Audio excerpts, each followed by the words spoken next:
Okay. Yes. So hello everyone and पिछले class में मैंने मैट्रिक्स का अलजेब्रा ऑफ मैट्रिक्स या फिर मैट्रिक्स थ्योरी का इंट्रोडक्शन दिया था एंड उसमें बताया था कि मैट्रिक्स क्या होता है। ओके, उसके एलिमेंट्स क्या होते हैं, कैसे हम एक मैट्रिक्स को रिप्रेजेंट कर सकते हैं, है ना। और ये मतलब कि कुछ भी बेसिक चीज़ें बताई थी एंड इस लेक्चर में मैं आपको आगे प्रोसीड करूँगा एंड इसमें मैं आपको बहुत अलग अलग तरह के मैट्रिक्स के बारे में बताऊंगा, मींस टाइप ऑफ मैट्रिसेस, है ना।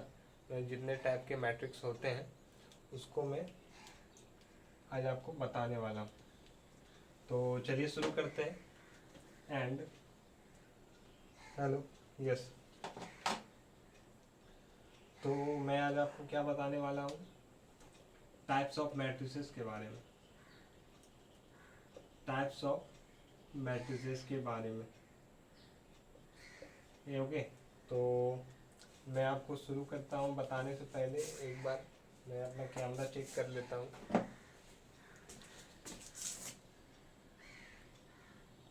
यस, कैमरा फर्स्ट क्लास है। चलिए, तो टाइप्स ऑफ मैट्रिसेस, तो सबसे पहले जो हमारा टाइप आता है, सबसे पहले जो मैं जहाँ से शुरू करता हूँ वो हमारा होता है रो मैट्रिक्स। ओके,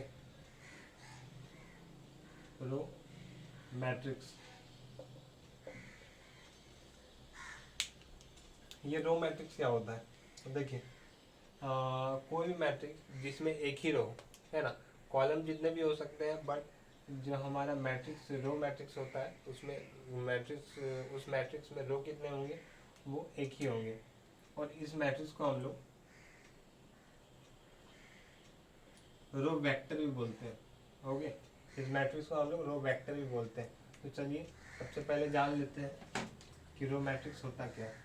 वो तो मैंने आपको बता ही दिया कि ऐसा मैट्रिक्स जिसमें एक ही रो हो, कॉलम जितने भी हो सकते हैं।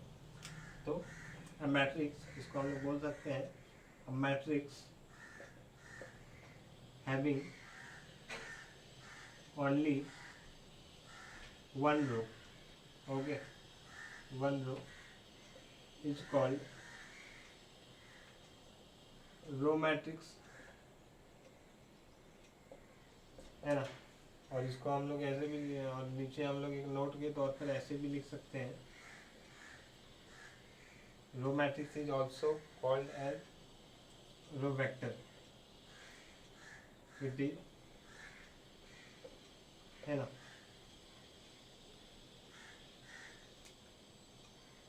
या फिर हम लोग कुछ ऐसा लिख देते हैं, यहाँ पर हम लोग और करके रो वेक्टर लिख देते हैं, है ना।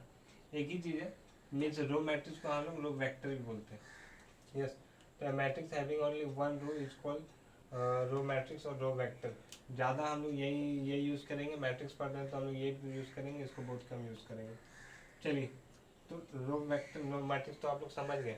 अब इसमें देखिए यहाँ पर हम लोग जो कंडीशन लगाए वो सिर्फ रो में लगाए, कॉलम के बारे में हमने कोई बात नहीं की है। यहाँ पर डेफिनेशन में भी देख सकते हैं कॉलम का कोई वर्ड यहाँ पर नहीं आया, मीन्स कॉलम पे कोई कंडीशन नहीं है, लेकिन कंडीशन है किस में, रो पे है। रो में क्या कंडीशन, एक ही रो होना चाहिए। अब चलिए एग्जांपल के तौर पर, एग्जांपल पे देखें तो हमारा कोई मैट्रिक्स है ए, लाइक ABC, ओके। ये हमारा कितना 1/3 ऑर्डर का मैट्रिक्स है, जो कि हमारा क्या है, एक रो मैट्रिक्स है। ओके, इसी तरह अगर हम देखें D = 1 5 6 2 + 3i, है ना। ये 1/4 ऑर्डर का मैट्रिक्स है, जो कि ये भी हमारा रो मैट्रिक्स है। ओके, तो ये हमारा रो मैट्रिक्स होता है। चलिए, तो जैसा कि आप लोग जानते हैं, इसको आप लोग स्क्रीनशॉट ले लेंगे या फिर वीडियो पॉज करके भी देख सकते हैं। इसको मैं मिटा रहा हूँ। अब हम लोग बढ़ते हैं रो मैट्रिक्स के बाद कॉलम मैट्रिक्स के बारे में, है ना। तो कॉलम मैट्रिक्स, अगर रो मैट्रिक्स ऐसे मैट्रिक्स को बोलते हैं जिसपे एक ही रो हो, तो कॉलम मैट्रिक्स हमारा क्या हो जाएगा, ऐसे मैट्रिक्स को बोलेंगे जिसमें एक ही कॉलम हो। ओके, तो हमारा क्या आता है नेक्स्ट कॉलम मैट्रिक्स।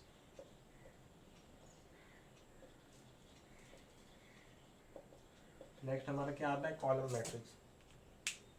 बहुत चीज इजी चीज है, अगर रो समझ में आ गया होगा तो कॉलम भी आपको जरूर समझ में आएगा। एंड कॉलम मैट्रिक्स क्या होता है हमारा, ए मैट्रिक्स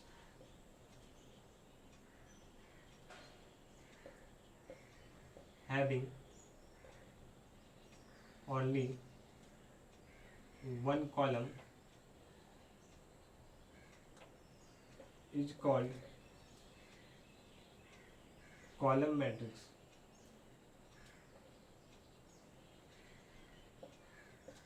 और इसी को हम लोग कॉलम वेक्टर भी बोलेंगे, है ना। वैसे पूरे चैप्टर में तो हम लोग इसी टर्म का यूज़ करेंगे, अगर कहीं वैसा ज़रूरत पड़ा तो कॉलम वेक्टर नहीं यूज़ करेंगे, but as a additional information आपको मैं ये बता दिया। चलिए, तो यहाँ पर मैंने क्या बोला, a matrix having one column is called column matrix. और जिस तरह रो में कंडीशन था, जिस तरह रो में था कि उसमें कॉलम का कोई जिक्र नहीं था, तो इसी तरह कॉलम मैट्रिक्स में भी रो का कोई जिक्र नहीं है ना। रो हमारा जितना भी हो सकता है, एक भी हो सकता है और मोर देन वन भी हो सकता है, जितना भी हो सकता है, बट कंडीशन यहाँ पर क्या लगा हुआ है, कॉलम का लगा हुआ है, एक ही कॉलम होना चाहिए। और इसका जो एग्जाम्पल है, एग्जाम्पल के तौर पर हम लोग देख सकते हैं, हमारा कोई मैट्रिक्स ले लीजिए आप, ले लीजिए यहाँ पर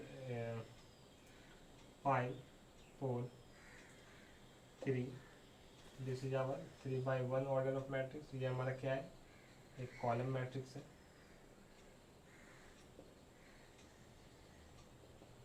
ओके, इसी तरह अगर मैं कोई दे देता हूँ b इक्वल टू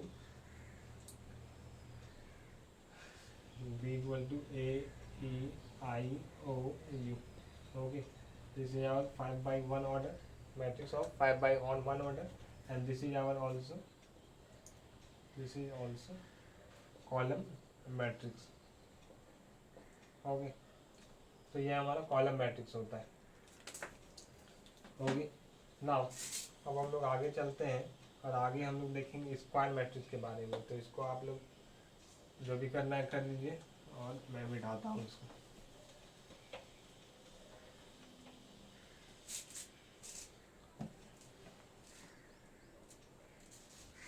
यस, तो हमारा कॉलम मैट्रिक्स के बाद हमारा आता है square matrix. Wait a minute, wait a minute. Okay, yes, तो रो मैट्रिक्स और कॉलम मैट्रिक्स को समझने के बाद आगे हम लोग आपको बताते हैं,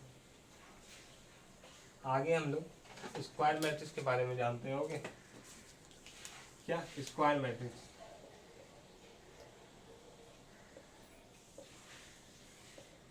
स्क्वायर मैट्रिक्स। अब स्क्वायर मैट्रिक्स के, स्क्वायर मैट्रिक्स को का नाम ही मतलब कि ऐसा लग रहा है कि इसमें जरूर कुछ इक्वल होगा, है ना। लगता है कि स्क्वायर क्या होता है हमारा, ऑल साइड्स इक्वल होता है ना। तो इसी तरह हम लोग स्क्वायर मैट्रिक्स मतलब देख के ही, नाम सुन के ही लगता है कुछ तो इक्वल होगा, है ना, अपोजिट साइड्स वगैरह कुछ तो इक्वल होगा। तो इसमें हाँ इक्वल होता है, इसमें number of rose and number of columns equal हो जाते हैं। ओके, तो मतलब ऐसा मैट्रिक्स जिसमें हमारा number of rose and number of columns दोनों इक्वल हो जाए, तो उसको हम लोग स्क्वायर मैट्रिक्स बोलेंगे, है ना। तो इसको मैं ऐसे लिख देता हूँ, a matrix in which number of rows is equal to the number of columns is called square matrix। Okay, is called square matrix. अब चलिए, अब देखते हैं, अगर आपको कोई बोलेगा स्क्वायर मैट्रिक्स तो समझ में आ गया हम लोगों को, कि इसमें number of rose and number of columns equal होते हैं। बट अगर आपको कोई बोल देगा कि एन ऑर्डर है ना, जैसे कि 2 ऑर्डर का स्क्वायर मैट्रिक्स बताओ, तो 2 ऑर्डर मैट्रिक्स स्क्वायर मैट्रिक्स की क्या खासियत होगी कि उसमें 2 रो होंगे और 2 कॉलम होंगे। ओके, और इसी तरह अगर हम लोग बोलेंगे कि square matrix of order N means उसमें हम लोग को पता चल रहा है कि उसमें एन रो होंगे एंड एन कॉलम्स होंगे। यस, तो और स्क्वायर मैट्रिक्स के व्यू में और एक चीज़ है, जैसे कि आपको मैं बता देता हूँ कि प्रिंसिपल डायगोनल या फिर लीडिंग डायगोनल जिसको बोलते हैं उसके बारे में भी इसी में भी बता देता हूँ। जैसे हमारा कोई मैट्रिक्स है ना, कोई हमारा मैट्रिक्स है और जो ये प्रिंसिपल डायगोनल या फिर लीडिंग डायगोनल का जो केस आता है वो सिर्फ स्क्वायर मैट्रिक्स में ही आता है ना। डायगोनल वाला केस सिर्फ स्क्वायर मैट्रिक्स में ही आएगा, रेक्टेंगुलर या फिर कोई दूसरा ऑर्डर का मैट्रिक्स में आपको डायगोनल वाला केस नहीं आएगा। तो चलिए स्क्वायर मैट्रिक्स अगर हमारे पास कोई भी ले लेते हैं, चलिए 3 ऑर्डर का ले लेते हैं ना, तो ये हमारा A11 आ जाएगा, this is 1 2 A13, this is 2 1, this is 2 2 and this is 2 3 and this is 3 1 3 2 and this is 3 3। Okay, देखिए जो हमारा डायगोनल एलिमेंट है, जो हमारा प्रिंसिपल डायगोनल होता है जिसको हम लोग लीडिंग डायगोनल भी बोलते हैं, ये वाला जो चीज़ है, ये वाला जो एलिमेंट्स है इसको हम लोग प्रिंसिपल डायगोनल बोलेंगे, है ना। इसको हम लोग क्या बोलेंगे, प्रिंसिपल डायगोनल।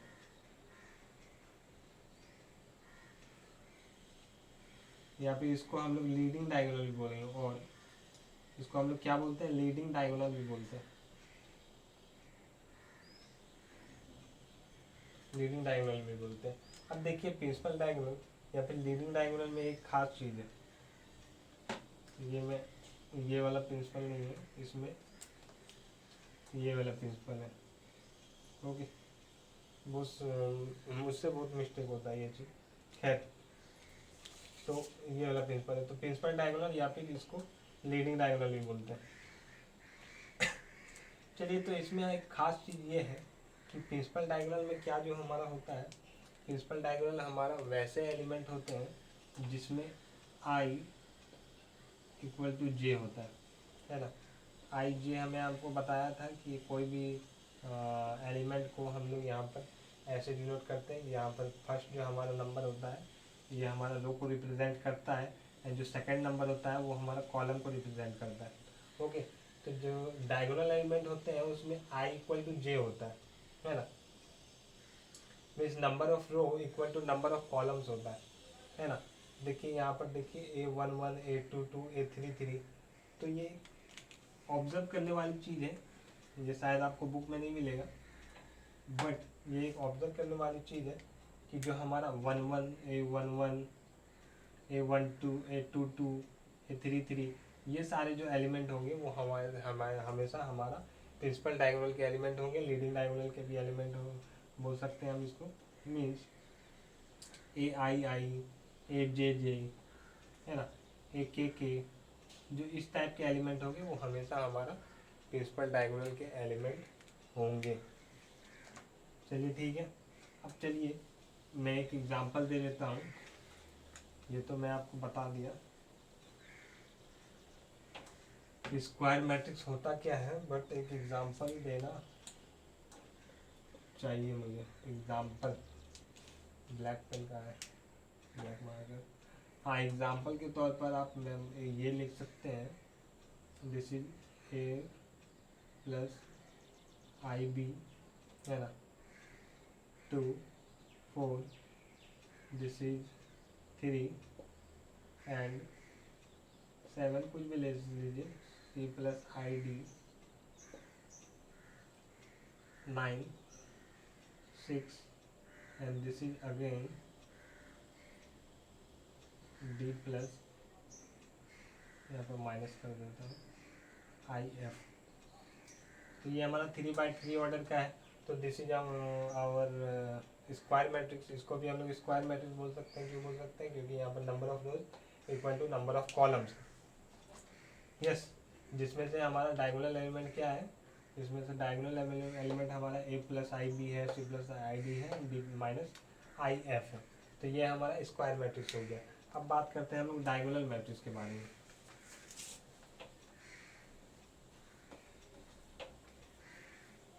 अब बात करते हैं हम लोग डायगोनल मैट्रिक्स के बारे में। डायगोनल मैट्रिक्स क्या होता है?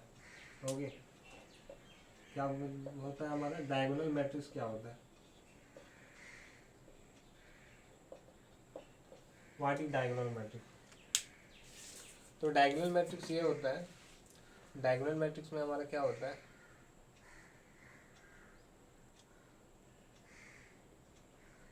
चलिए ठीक है, आप लोगों को दिख रहा होगा डायगोनल मैट्रिक्स। डायगोनल मैट्रिक्स हमेशा स्क्वायर मैट्रिक्स में होगा, है ना। तो जैसा कि मैंने स्क्वायर मैट्रिक्स जब मैं बता रहा था तब मैंने बताया था कि डायगोनल वाला जो केस है वो सिर्फ स्क्वायर में ही होगा। रेक्टेंगल या फिर कोई भी ऑर्डर का 3/4, 4/2, ये सब ऑर्डर में नहीं होगा जिसमें number of rows equal to number of columns होंगे। वहीं पर डायगोनल वाला कोई भी केस होगा तो डायगोनल वाला उसी केस में होगा, स्क्वायर के केस में। तो डायगोनल मैट्रिक्स हमारा वैसा मैट्रिक्स होता है, वैसा स्क्वायर मैट्रिक्स होता है जिसमें डायगोनल प्रिंसिपल डायगोनल है ना, ऑफ डायगोनल नहीं। पता चला इधर से ले ली नहीं, इधर से जो हमारा प्रिंसिपल वाला होता है, जो हमारे जिसको हम लोग लीडिंग डायगोनल बोलते हैं, लीडिंग डायगोनल एलिमेंट छोड़ के सारे एलिमेंट हमारा जीरो होने चाहिए। ओके, क्या बोला मैंने? डायगोनल मैट्रिक्स क्या होता है? ऐसा स्क्वायर मैट्रिक्स जिसमें प्रिंसिपल डायगोनल छोड़ के सारे एलिमेंट जीरो होना चाहिए। मीन्स हमारा जो एलिमेंट था A11, A22, A33 and so on, ANN, ये सारे एलिमेंट छोड़ के बाकी जितने भी हैं जिसमें I not equal to J है, इस कंडीशन वाले सारे एलिमेंट जीरो होंगे, है ना। I not equal to J है, इस कंडीशन वाले सारे एलिमेंट जीरो होंगे। ये कंडीशन है डायगोनल एलिमेंट का। तो इसको हम एज ए डेफिनेशन हम लोग कुछ ऐसा देख सकते हैं, एज ए डेफिनेशन हम लोग ऐसा देख सकते हैं, a square matrix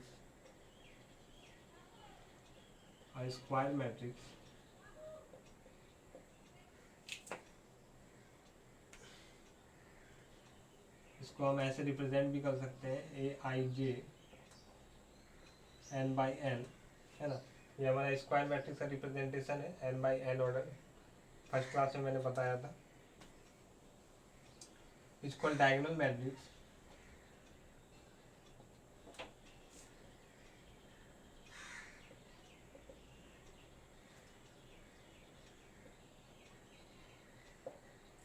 if all the elements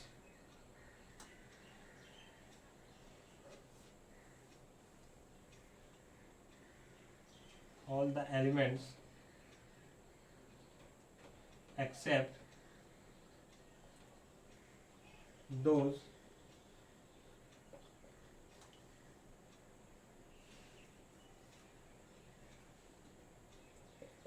in the leading diagonal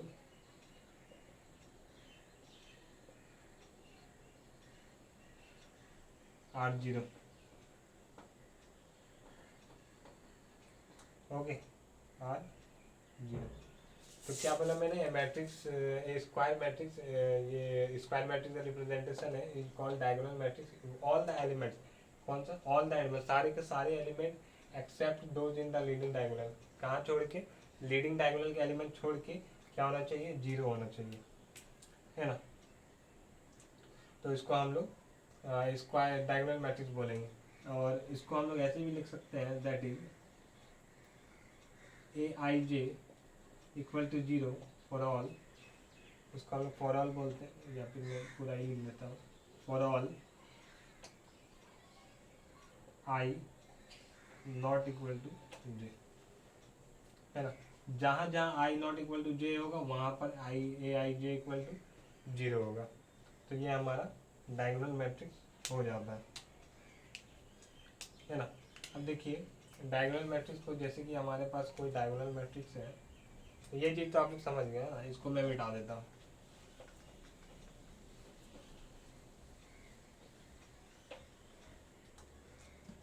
देखिए अगर मैं जान रहा हूँ कि हमारे पास कोई डायगोनल मैट्रिक्स है, जहाँ पर डायगोनल एलिमेंट हमारा दिया हुआ है, या फिर हमारे पास एक डायगोनल मैट्रिक्स है A0 0 0 B0 0 0 C है ना, तो ये हमारा डायगोनल एलिमेंट है ABC। तो इसको हम लोग इक्वल टू डाइ ABC ऐसे भी हम इसको लिख सकते हैं, है ना। इसको हम ऐसे भी लिख सकते हैं, जैसे कि हमारे पास कोई मैट्रिक्स है, जैसे कि हमारे पास कोई मैट्रिक्स है, कोई भी ले लेते हैं, बुक से नहीं लेते हैं, कोई भी ले लेते हैं, A इक्वल टू 1 0 0 0 3 0 0 0 5। ओके, तो इसको भी हम लोग क्या लिख सकते हैं, equal to dive DIAG dive, इसको यहाँ पर ब्रैकेट देंगे 1 3 एंड 5, इसको हम लोग लिख सकते हैं। और यहाँ पर अगर एक 4x4 ऑर्डर का होता 0 0 0 एंड दिस इज आवर 7 0 0 0, तो इस केस में हमारा यहाँ पर 7 लिख देते हैं। बस ये चीज़ है। तो डायगोनल मैट्रिक्स को हम लोग ऐसे भी लिख सकते हैं। और एग्जांपल तो बस ये हमारा एग्जांपल हो गया, ये हमारे डायगोनल एलिमेंट का एग्जांपल हो गया, है ना। तो ये हमारा डायगोनल एलिमेंट का एग्जांपल हो गया। तो चलिए आज के लिए यहीं तक रखते हैं, मिलते हैं नेक्स्ट वीडियो में, एंड कुछ और टाइप्स के हम लोग देखेंगे मैट्रिक्स के बारे में। Okay, thank you.